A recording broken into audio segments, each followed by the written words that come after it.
After a fantastic first day of racing at the Le Mans Bugatti circuit, we were back for day two and the drivers were presented with another wet race to whet their appetites. The pace truck would lead us round for the usual formation lap, but the drivers would still have to complete another lap of racing under yellow just to make sure that everybody could get round safely. Before we knew it though, we were underway and it was Kish leading away Sascha Lenz, Jochen Hahn, René Reiner after a great qualifying session in fourth, and Antonio Albacete in fifth position. René Reiner would very quickly come under pressure though from the drivers behind. Albacete, Kurzim, Lachko and Steffi Halm all queuing up to have a go at the German. Albacete would get the move done in the very first lap of the race in a hope to go chasing after Jochen Hahn.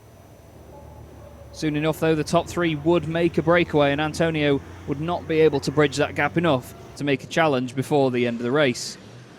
The battles then started erupting behind though. Adam Lachko having a fantastic fight, holding off Andrei Kurzim and Steffi Halm whilst overtaking, or at least trying to overtake, the number 77 in front of him.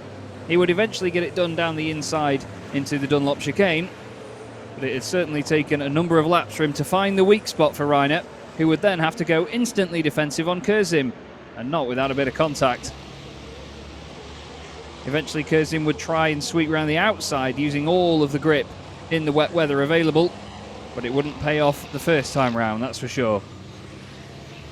He was eventually back in front with this beautiful sweep around the outside, but there were still trucks queuing up behind Reiner to try and get past again.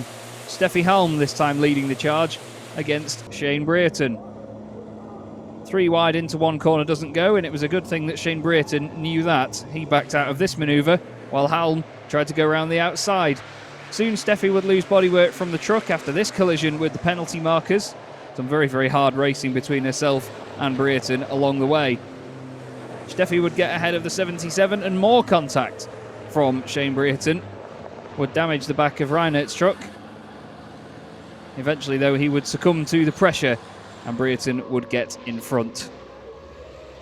All the while though, Norbert Kish held on to a fantastic lead advantage, making the gap bigger and driving off, as he does, over the horizon from Lenz and Hahn. Taking another race victory, his 8th of the championship, Kish led home a very drifty Sascha Lenz and Jochen Hahn to make a rather familiar podium. A Kish for Kish, and a fantastic celebration once again. He was looking forward to another afternoon. Was it out there? It was very slippery in the beginning. Yeah, it was. We set our truck so it would dry up. So in the beginning, it was very difficult.